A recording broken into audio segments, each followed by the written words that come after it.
अंधा भरोसा करना मुश्किल नहीं, पागलपन भी है, क्योंकि अंधविश्वास का मतलब कि आपने अपनी बुद्धि से काम लेना बंद कर दिया। आज की कहानी एक ऐसी ही लड़की की है जो अपने बॉयफ्रेंड पर आंख बंद करके भरोसा और बेपनाह मोहब्बत करती है। लेकिन उस लड़की को इसकी इतनी बड़ी कीमत चुकानी पड़ी कि उसने कभी सोचा भी नहीं था। इस लड़की की दर्दनाक कहानी ने सबको हैरान कर दिया था। यकीनन आप भी सुनेंगे तो हैरान हो जाएंगे। आखिर क्या खौफनाक अंजाम हुआ था उस लड़की का, चलिए जानते हैं इस वीडियो में विस्तार से। इस पूरी कहानी में हम सभी लोगों के लिए एक बहुत बड़ी सीख है, तो वीडियो में लास्ट तक बने रहे। नमस्कार दोस्तों, मैं विवेक कुमार। आप सभी लोगों का हार्दिक स्वागत है आपके और हमारे चैनल क्राइम की कहानी के नए एपिसोड में। सबसे पहले आपके प्यार के लिए शुक्रिया कि आप मेरे वीडियो को पसंद करते हैं। अगर आप चैनल पर नए हैं या अभी तक आपने इस चैनल को सब्सक्राइब नहीं किया है तो सब्सक्राइब कर लीजिए, बेल आइकन दबा दीजिए ताकि मेरे हर वीडियो का नोटिफिकेशन आपको मिलता रहे। तो चलिए आज की कहानी शुरू करते हैं। आरजू चौहान अमूमन सुबह जल्दी उठ जाती थी, लेकिन 2 फरवरी को उसकी आंख थोड़ी देर से खुली तो वह नहा धोकर कॉलेज जाने की तैयारी करने लगी। वह अशोक विहार स्थित लक्ष्मीबाई कॉलेज में बीए फाइनल ईयर में पढ़ रही थी। कॉलेज जाने में देर न हो जाए, आरजू ने नाश्ता तक नहीं किया, केवल चाय पीकर 8:30 बजे घर से निकल गई। कॉलेज से वह अक्सर दोपहर 2 बजे तक घर आ जाती थी, लेकिन जब कभी उसे आखिरी पीरियड अटेंड करना होता था तो घर आने में उसे 4 बज जाते थे। लेकिन जब उस दिन वह 4 बजे तक घर नहीं लौटी तो उसकी मां कविता ने उसे फोन किया कि इस समय वह कहाँ है और कब तक घर आएगी, लेकिन उसका फोन बंद था। कई बार फोन करने पर भी बात नहीं हो सकी तो वह परेशान हो उठी कि पता नहीं आरजू ने फोन क्यों बंद कर दिया है। आरजू के पिता संजीव चौहान उस समय घर पर ही थे। पत्नी को परेशान देखकर उन्होंने पूछा, क्या बात है, क्यों परेशान हो रही हो? कविता ने कहा, आरजू अभी तक कॉलेज से नहीं आई है, उसका फोन मिलाया तो वह भी बंद है। संजीव चौहान ने पत्नी को समझाया, हो सकता है फोन की बैटरी डिस्चार्ज हो गई हो, तुम परेशान मत हो, अब वह बच्ची नहीं है जो तुम उसकी इतनी चिंता कर रही हो। 1 घंटा और बीत गया पर आरजू घर नहीं आई। माँ ने फिर फोन किया, इस बार भी उसका फोन बंद मिला। उन्होंने यह बात पति को बताई तो उन्होंने भी अपने फोन से उसे फोन किया, उन्हें भी फोन बंद मिला। अब वह भी परेशान हो गए। आरजू की एक सहेली सिमरन का फोन नंबर कविता चौहान के पास था। उन्होंने सिमरन को फोन किया तो उसने कहा, आज मैं कॉलेज नहीं गई थी इसलिए मुझे कुछ नहीं पता।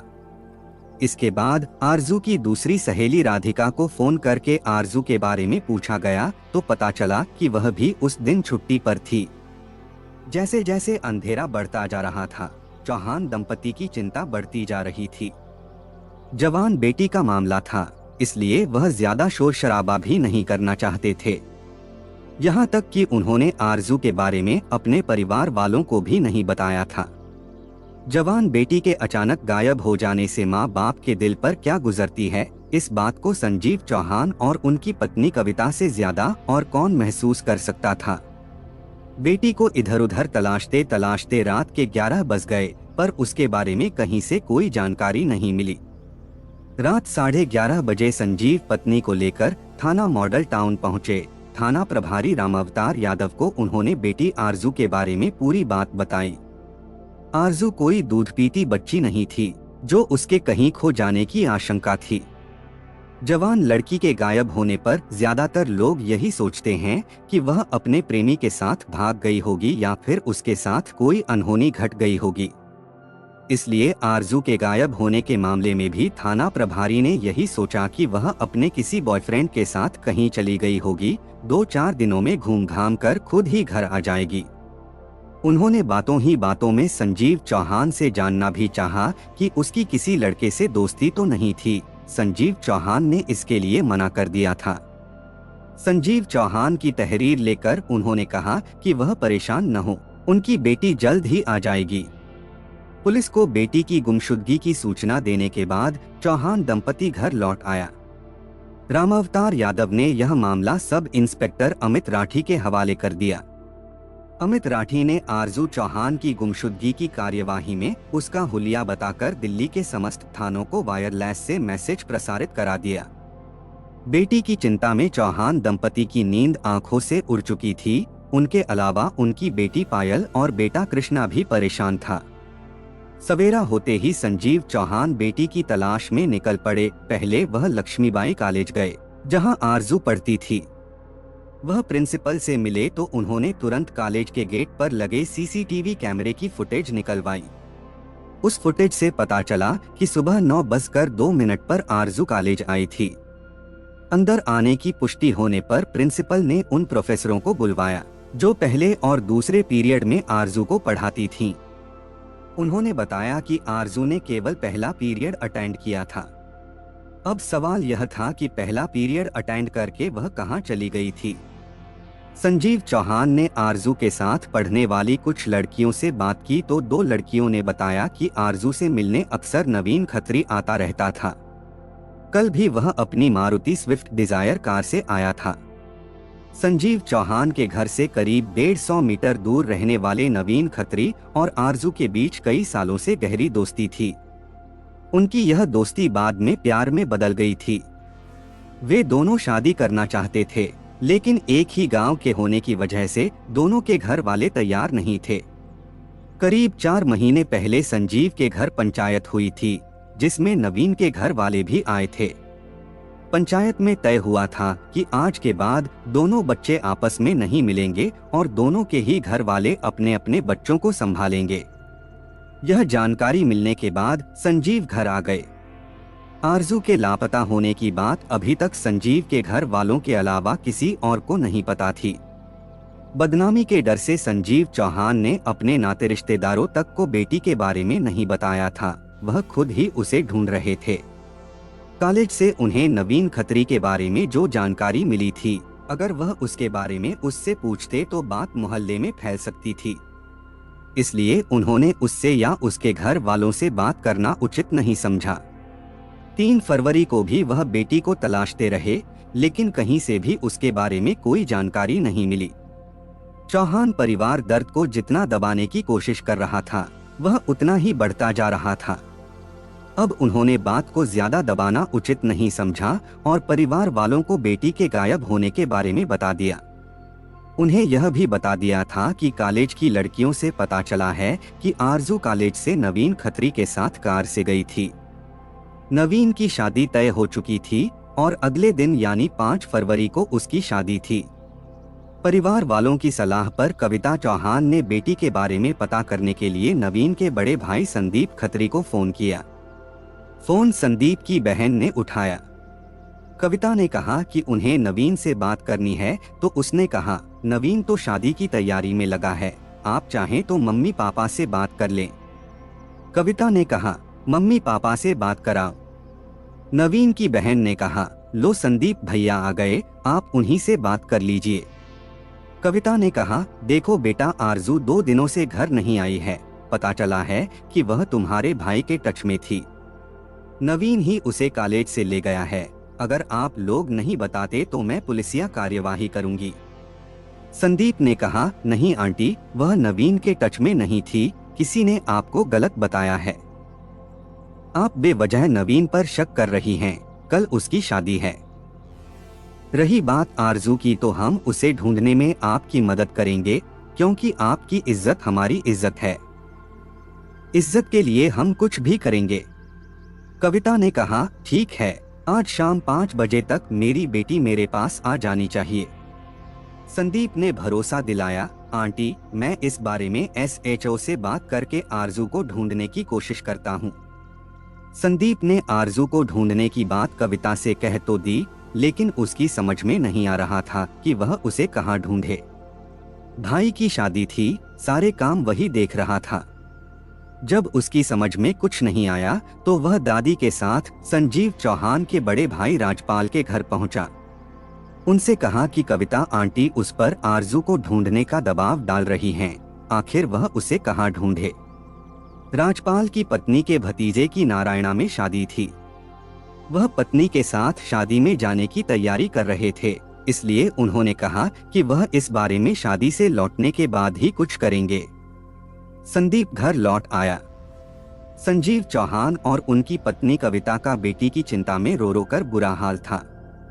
संदीप से बात किए उन्हें कई घंटे हो चुके थे। उधर से उनके पास कोई फोन नहीं आया था। आखिर उन्होंने ही फिर से संदीप को फोन किया। संदीप, क्या हुआ? अभी तक तुमने आरजू के बारे में कुछ नहीं बताया। संदीप ने कहा, आंटी, मैं उसे कहां से ढूंढूं? हम राजपाल अंकल के पास गए थे, वह शादी में जा रहे थे, उनके लौटने के बाद ही बात करेंगे। कविता ने कहा, मगर तुमने तो कहा था कि SHO से बात करके आरजू को ढूंढोगे। आंटी, कल हमारे यहाँ शादी है, बताओ मैं उसे कहां से लाऊं? कविता ने कहा, देखो, मैं इस बात की गारंटी देती हूँ कि मेरी बेटी घर आ जाएगी तो मैं शादी में कोई विघ्न नहीं डालूंगी। संदीप ने फोन अपनी दादी राजरानी को दे दिया। राजरानी से बात करते समय कविता की आंखों में आंसू भर आए। उन्होंने भर्राई आवाज में कहा, मैं बहुत दुखी हूँ, 3 दिन हो गए मेरी बच्ची घर नहीं आई है। राजरानी ने कहा, दुख तो हमें भी है, हमने नवीन को इतना टाइट कर दिया था कि वह 3 महीने से अपनी बहन के घर है, वहीं पर वह अपना काम भी कर रहा है, यहाँ आता भी नहीं। अब यह उस बच्ची को कहां से लाए? कविता ने कहा, मुझे पता चला है कि 1 हफ्ते पहले नवीन बाइक से आरजू का बस का पास बनवाने ले गया था, अभी भी वह उसके साथ घूमती थी। आप कैसे कह रही हैं कि वह आरजू से नहीं मिलता था? संदीप ने भी कहा था कि अपनी इज्जत के लिए वह कुछ भी करेगा। राजरानी ने कहा, कह दिया होगा तो वह गारंटी थोड़े ही लेगा, वह माचिस की डिब्बी में तो है नहीं जो निकाल कर दे दें। लड़की की जो फ्रेंड हैं उनसे भी पूछ लो, यह भी हो सकता है कि तुम्हारी रिश्तेदारी में जहां शादी हो रही है वह वहीं पहुंच जाए। शांति रखो, सब ठीक हो जाएगा। मैं शांति ही तो रखे हुए हूँ, मैंने पुलिस के पास अभी नवीन का नाम तक नहीं लिखवाया है। मुझे मेरी बेटी दिलवा दो, मैं बहुत सहयोग करूंगी।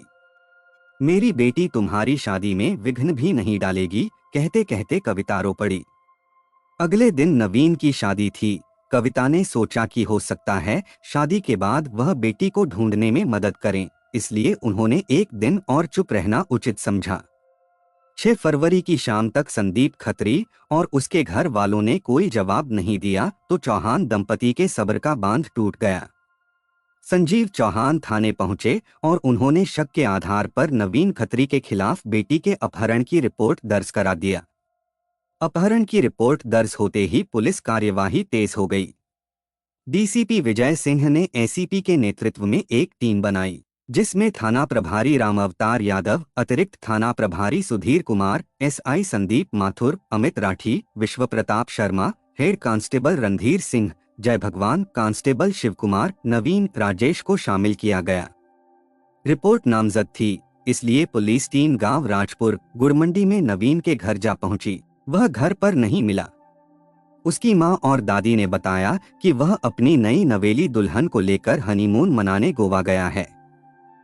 पुलिस टीम लौट आई। उसके गोवा से लौटने के बाद ही उससे आरजू के बारे में पूछताछ की जा सकती थी।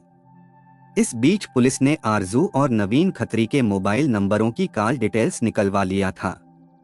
उस दिन रात 10 बजे के करीब पुलिस टीम को खबर मिली कि नवीन आजादपुर से मॉडल टाउन की ओर डीटीसी की एक बस से आ रहा है। इस खबर पर थाना प्रभारी चौंके, क्योंकि उन्हें तो उसके गोवा जाने की खबर मिली थी। उनके पास नवीन खत्री का फोटो था ही, इसलिए वह मॉडर्न टाउन 2 के बस स्टॉप पर खड़े होकर आजादपुर से आने वाली बसों की तलाशी लेने लगे। आखिर एक बस में उन्हें नवीन खत्री मिल गया। पुलिस को देखते ही उसने भागने की कोशिश किया, लेकिन बस के दोनों दरवाजों पर पुलिस के तैनात होने की वजह से उसकी कोशिश सफल नहीं हो सकी। उसे हिरासत में लेकर पुलिस टीम थाने ले आई। आरजू के बारे में पूछने पर उसने कहा, 4 महीने पहले जब पंचायत बैठी थी तभी से मैंने उससे बातचीत बंद कर दी थी। अब तो मेरी शादी भी हो चुकी है। उस दिन वह कॉलेज से कहाँ गई मुझे नहीं पता है। इंस्पेक्टर सुधीर कुमार ने कहा, लेकिन कॉलेज के गेट पर लगे सीसीटीवी कैमरे की रिकॉर्डिंग में आरजू तुम्हारे साथ जाती दिखाई दी है। नवीन ने कहा, नहीं सर, ऐसा नहीं हो सकता, मैं तो उस दिन सुबह से ही अपनी शादी के कार्ड बांट रहा था। नवीन और आरजू के नंबरों की कॉल डिटेल्स से पता चला था कि 2 फरवरी 2016 को सुबह 9 से 9:30 बजे के बीच उसकी आरजू से बात हुई थी। उस समय उसके फोन की लोकेशन भी लक्ष्मीबाई कॉलेज के आसपास थी। इससे साफ लग रहा था कि नवीन झूठ बोल रहा है। पुलिस ने उसे सारे सबूत दिखाकर पूछताछ की तो उसे सच बोलना पड़ा। उसने मान लिया कि उसने आरजू की हत्या कर दी है और इस वक्त लाश उसके घर में ही पड़ी है। पुलिस को हैरानी इस बात की थी कि शादी वाले घर में 5 दिनों से लाश कैसे रखी है। पुलिस उसे लेकर उसके घर पहुंची तो मकान में कमरों और किचन के बीच वेंटिलेशन के लिए कुछ खाली जगह छूटी थी। उसी खाली जगह में पानी के पाइप लगे थे, उसे शाफ्ट कहते हैं। उसी शाफ्ट में उसने आरजू की लाश छिपा कर रखी थी, जिसे उसने बरामद करा दिया। घर से आरजू की लाश बरामद होने पर नवीन के घर वाले भी हैरान रह गए। आरजू की लाश बरामद होने की जानकारी थाना प्रभारी ने डीसीपी व अन्य अधिकारियों को दी तो जिला स्तर के सभी अधिकारी मौके पर पहुंच गए। क्राइम इन्वेस्टिगेशन टीम को भी मौके पर बुला लिया गया। लाश देखकर ही लग रहा था कि हत्या कई दिनों पहले की गई थी। लाश से दुर्गंध भी आ रही थी। उसके गले में उस समय भी एक दुपट्टा लिपटा था। थाने का माहौल गमगीन हो गया था। पुलिस अधिकारियों ने पीड़ित पक्ष को आश्वासन दिया कि नवीन के अलावा इस केस में जो भी दोषी पाए जाएंगे उनके खिलाफ भी कार्यवाही की जाएगी। किसी तरह समझा बुझाकर पुलिस ने उन्हें शांत किया। इसके बाद उन्होंने लाश पोस्टमार्टम के लिए बाबू जगजीवन राम मेमोरियल अस्पताल भेज दिया। 7 फरवरी को पुलिस ने नवीन खत्री को रोहिणी न्यायालय में duty metropolitan magistrate Sonali Gupta के समक्ष पेश करके पूछताछ के लिए 3 दिनों के पुलिस रिमांड पर ले लिया। रिमांड अवधि में अभियुक्त नवीन खत्री से विस्तार से पूछताछ की गई तो आरजू चौधरी की हत्या की रोंगटे खड़े कर देने वाली प्रेम, धोखा और छुटकारे की जो कहानी सामने आई वह इस प्रकार निकली। संजीव चौहान उत्तरी पश्चिमी जिले के गांव राजपुरा गुड़मंडी में अपने परिवार के साथ रहते थे। उनके परिवार में पत्नी कविता के अलावा 2 बेटियां और 1 बेटा था। आरजू उनकी दूसरे नंबर की बेटी थी। बड़ी बेटी पायल पढ़ लिख कर दिल्ली के ही एक निजी स्कूल में टीचर हो गई थी। दूसरी बेटी आरजू दिल्ली विश्वविद्यालय के लक्ष्मीबाई कॉलेज में बीए फाइनल ईयर में पढ़ रही थी। वह कॉलेज बस से आती जाती थी। कभी कभी वह अपनी सहेलियों के साथ कमला नगर मार्केट घूमने चली जाती थी। एक दिन आरजू कॉलेज की एक दोस्त के साथ कमला नगर मार्केट घूमने गई थी। तभी वहां उसकी मुलाकात नवीन खत्री से हो गई। नवीन को वह पहले से जानती थी क्योंकि वह उसी के मोहल्ले में रहता था, लेकिन वह उससे कभी मिली नहीं थी। नवीन भी राजपुरा गांव के राजकुमार का बेटा था। उस दिन रेस्टोरेंट में नवीन और आरजू की पहली बार बात हुई तो आरजू के खाने पीने का बिल नवीन ने ही चुकाया। उस दौरान दोनों ने एक दूसरे को अपने फोन नंबर दे दिए। यह करीब 2 साल पहले की बात है। पहली मुलाकात में ही आरजू नवीन को भा गई थी। उससे नजदीकियां बढ़ाने के लिए वह उसे जब तक फोन करने लगा। कभी कभी आरजू जैसे ही कॉलेज के लिए घर से निकलकर मेन रोड तक पहुंचती, नवीन मोटरसाइकिल लेकर आ जाता था। उसे अपनी मोटरसाइकिल पर बिठाने के लिए कहता कि उसे लक्ष्मीबाई कॉलेज के सामने से होते हुए करोल बाग जाना है। तब आरजू उसकी मोटरसाइकिल पर बैठ जाती। इस तरह आरजू और नवीन के बीच दोस्ती हो गई, जो बाद में प्यार में बदल गई। इसके बाद वह अक्सर नवीन की मोटरसाइकिल पर घूमने लगी। नवीन भी उस पर खूब पैसे खर्च करने लगा। राजपुरा गांव के कुछ लोगों ने आरजू को नवीन के साथ घूमते देखा तो इसकी चर्चा गांव में होने लगी। इसका नतीजा यह निकला कि दोनों के ही घर वालों को उनके प्यार की जानकारी हो गई। तब उन्होंने अपने अपने बच्चों को समझाने की कोशिश किया, लेकिन आरजू और नवीन अपनी प्यार की धुन में रमे थे। उनके बारे में लोग क्या कह रहे हैं इसकी उन्हें परवाह नहीं थी। हाँ, उन्होंने मिलने में अब एहतियात बरतनी शुरू कर दी थी। प्यार कर लिया, साथ जीने मरने की कस्में भी खा लीं, लेकिन इस बात पर गौर नहीं किया कि वे एक ही मोहल्ले में रहते हैं, जिसकी वजह से शादी होना असंभव है। गांव के रिश्ते से एक तरह से वे भाई बहन लगते थे। अगर यह बात वे पहले सोच लेते तो उनकी मोहब्बत परवान न चढ़ती। संजीव चौहान को लगा कि नवीन ने ही उनकी बेटी को बहकाकर अपने जाल में फांस लिया है, इसलिए उन्होंने फोन करके नवीन के घर वालों से शिकायत किया। इसके बाद नवीन के घर वाले कुछ परिचितों को लेकर संजीव चौहान के घर पहुंचे। यह करीब 4 महीने पहले की बात है। एक ही गांव का होने की वजह से शादी होना असंभव था, इसलिए सबने यही कहा कि दोनों के घर वाले अपने अपने बच्चों को समझाएं। कहा जाता है कि अपने घर वालों की इज्जत को देखते हुए आरजू ने नवीन से बात करनी बंद कर दी थी। उसने उससे दूरियां बना ली थीं। इसके बाद उसने अपना पूरा ध्यान पढ़ाई पर लगा दिया था। कल्पनाओं की दुनिया में नाम कमाने के लिए उसने किंग्सवे कैंप स्थित एक इंस्टीट्यूट में एनिमेशन के कोर्स में दाखिला भी ले लिया था। कॉलेज से लौटने के बाद वह एनिमेशन सीखने जाती थी। आरजू और नवीन भले ही घर वालों के दबाव में एक दूसरे से दूरी बनाए हुए थे, लेकिन पुरानी यादों को भूलना इतना आसान नहीं था। जब कभी वे घर पर एकांत में होते तो उनकी पुरानी यादें दिमाग में घूमने लगती। वे यादें उन्हें फिर से मिलने के लिए उकसा रही थीं। नतीजा यह हुआ कि दोनों ही खुद पर नियंत्रण नहीं रख पाए और फोन पर बातें ही नहीं करने लगे, बल्कि मिलने भी लगे। अब आरजू नवीन पर शादी का दबाव डालने लगी, मगर नवीन कोई न कोई बहाना बनाकर उसे टालता रहा। पंचायत के फैसले के बाद नवीन दक्षिणी पश्चिमी दिल्ली के नागल देवत में अपनी बहन के घर रहने लगा था। वह वहीं से आरजू से फोन पर बात करके निश्चित जगह पर उससे मिल लेता था, जबकि घर वाले सोच रहे थे कि बच्चों ने संबंध खत्म कर लिए हैं। इस बीच नवीन के घर वालों ने दिल्ली के द्वारका सेक्टर 5 स्थित विश्वास नगर की एक लड़की से उसकी शादी तय कर दी थी। इतना ही नहीं, 5 फरवरी 2016 को विवाह की तारीख भी निश्चित कर दिया। यह बात आरजू को पता चली तो वह नवीन पर बहुत नाराज हुई। उसने उसे धमकी दी, मैं किसी और से तुम्हारी शादी कतई नहीं होने दूंगी। आरजू की इस धमकी से नवीन डर गया। आरजू की धमकी वाली बात नवीन के घर वालों को पता चली तो वे भी परेशान हो उठे। उनकी समझ में नहीं आ रहा था कि इस बला से कैसे छुटकारा पाया जाए। जैसे जैसे नवीन की शादी की तारीख नजदीक आ रही थी, उनकी चिंता बढ़ती जा रही थी। नवीन को इस बात का डर था कि वह उसकी शादी में पहुंचकर लड़की वालों के यहाँ कोई बवंडर न खड़ा कर दे। अब आरजू उसके लिए मुसीबत बन गई थी। तमाम रिश्तेदारों और परिचितों को वह शादी के कार्ड दे चुका था। बाकी बचे लोगों को 2 फरवरी को उसे कार्ड बांटने और दोपहर को नांगल देवत से अपनी बहन को लाने जाना था। उसी दिन उसकी आरजू से बात हुई तो उसने उस पर शादी का दबाव ही नहीं डाला, बल्कि आरजू ने धमकी भी दिया। उसकी धमकी से परेशान नवीन ने उसी समय आरजू से हमेशा के लिए छुटकारा पाने का निर्णय ले लिया। 2 फरवरी को आरजू अपने नियत समय पर कॉलेज चली गई।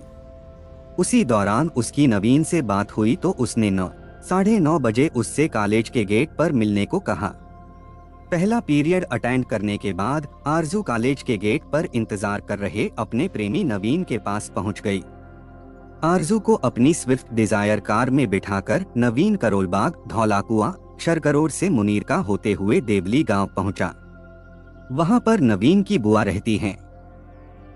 कार को सड़क पर खड़ी करके वह अकेला ही बुआ के यहाँ कार्ड देने गया। आरजू बार बार उससे यही कह रही थी कि तुम शादी के कार्ड बांट तो रहे हो, लेकिन मैं यह शादी होने नहीं दूंगी। नवीन ने तो कुछ और ही सोच रखा था, इसलिए उसकी धमकी को उसने गंभीरता से नहीं लिया। 12:30 बजे वह देवली से निकला। दोपहर तक उसे अपनी बहन के घर पहुंचना था। 12:30 बजे उसे देवली में ही बस गए। बहन के यहाँ पहुंचने में उसे 2 घंटे और लगने थे, इसलिए वह कार को तेजी से चलाते हुए सैनिक फार्म, साकेत, महरौली होते हुए वसंत कुंज पहुंचा। वहां बाजार में बीकानेर की दुकान पर उसने आरजू को गोलगप्पे खिलाए। 2:15 बजे वह बहन के गांव के लिए निकला। इस बीच आरजू शादी की बात को लेकर उससे बहस करती रही। नांगल देवत गांव से पहले केंद्रीय विद्यालय के पास सुनसान सड़क पर उसने कार रोक दिया। आरजू उसे बार बार धमकी दे रही थी। नवीन बेहद गुस्से में था। उसने आरजू के गले में पड़ी चुन्नी के दोनों सिरे पकड़कर कस दिए। कुछ ही देर में उसकी मौत हो गई। गला दबाते समय आरजू की नाक और मुंह से थोड़ा खून तो निकला ही, उसका यूरिन भी निकल गया था। आरजू के मरते ही नवीन के हाथ पैर फूल गए। नाक व मुंह से निकले खून को आरजू के बैग से पोंछा। आरजू के पास 2 मोबाइल फोन थे। उसने दोनों के सिम कार्ड निकाल लिए। इसके बाद उसकी लाश कार की डिक्की में डाल दिया। कार की अगली सीट पर निकले उसके यूरिन को उसने पहले अखबार से, फिर बोतल के पानी से साफ किया। बहन के यहाँ पहुँचने में उसे देर हो चुकी थी। वह बहन के यहाँ पहुँचा तो बहन अपने दोनों बच्चों के साथ तैयार बैठी थी। फटाफट उन्हें गाड़ी में बिठाकर अपने घर ले आया। हत्या करने के बाद भी वह बहन से सामान्य रूप से बातें करता आया था। चूंकि कार में लाश थी, इसलिए उसने उसकी चाबी अपने पास ही रखी। उसके दिमाग में एक ही बात घूम रही थी कि वह लाश को ठिकाने कहाँ और कैसे लगाए। नवीन का जो मकान बना हुआ था, उसके ग्राउंड फ्लोर पर पार्किंग है। पहली मंजिल पर वह खुद रहता है, दूसरी मंजिल पर उसके माता पिता और दादी रहती हैं और तीसरे फ्लोर पर उसका बड़ा भाई संदीप पत्नी के साथ रहता है। 2 फरवरी को नवीन की शादी का दहेज का सामान आ गया था। वह सारा सामान ग्राउंड फ्लोर पर ही रखा हुआ था। 5 फरवरी को उसकी बारात जानी थी। घर वालों ने रात को दहेज का सामान कमरे में सेट कर दिया था।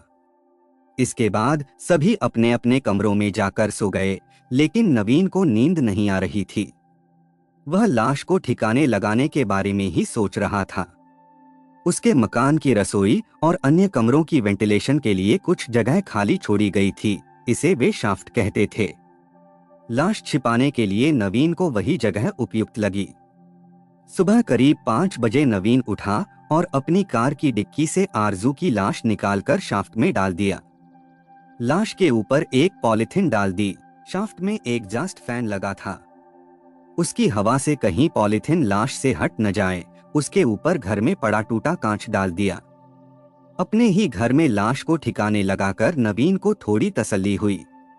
अगले दिन वह आरजू का pocket purse, mobile phone Haiderpur bypass के नजदीक गहरे नाले में फेंक आया। उधर आरजू के माँ बाप को जब पता चला कि 2 फरवरी को उनकी बेटी नवीन के ही साथ गई थी, तो कविता चौहान ने नवीन के भाई संदीप से बात किया। कविता के दबाव पर संदीप और उसके पिता ने नवीन से बात की तो उसने बताया कि उसने आरजू की हत्या कर दी है और उसकी लाश को जंगल में फेंक आया है। उसने यह नहीं बताया कि लाश घर के शाफ्ट में रखी है। कार में हत्या का सबूत न रह जाए, इसके लिए उसकी धुलाई होनी जरूरी थी। दिल्ली के पीतमपुरा गांव में नवीन के रिश्ते के मामा कृष्ण रहता था।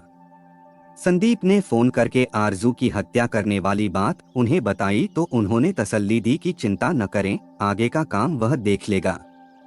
5 फरवरी को नवीन के भात भरने की रस्म पूरी करने के लिए कृष्ण राजपुरा गांव पहुंचा तो वह अपने साथ अपने गांव ही के नवीन को भी साथ लाया था। वह उनका नजदीकी था।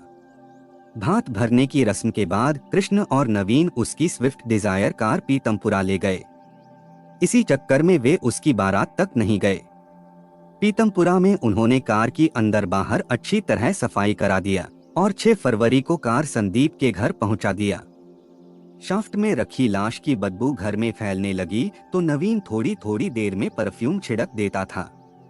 परफ्यूम की बोतल खत्म हो गई तो वह बाजार से तेज सुगंध वाले परफ्यूम की 2 दर्जन बोतलें खरीद लाया, जिनमें से वह 17 बोतलें छिड़क चुका था। मेहमान और घर वाले यही समझ रहे थे कि नवीन यह सब शादी की खुशी में कर रहा है। सच्चाई तो तब सामने आई जब पुलिस ने घर से आरजू की लाश बरामद किया। नवीन खत्री ने अपनी नई नवेली दुल्हन के साथ हनीमून के लिए गोवा जाने का प्रोग्राम बनाया था। उसकी 6 फरवरी की शाम को दिल्ली से गोवा की फ्लाइट थी, लेकिन वहां पहुंचने से पहले ही उसकी फ्लाइट चली गई तो निराश होकर वह घर लौट आया। इसके बाद किसी काम से वह आजादपुर गया था। रात 10 बजे वह वहां से बस से मॉडल टाउन के लिए लौट रहा था।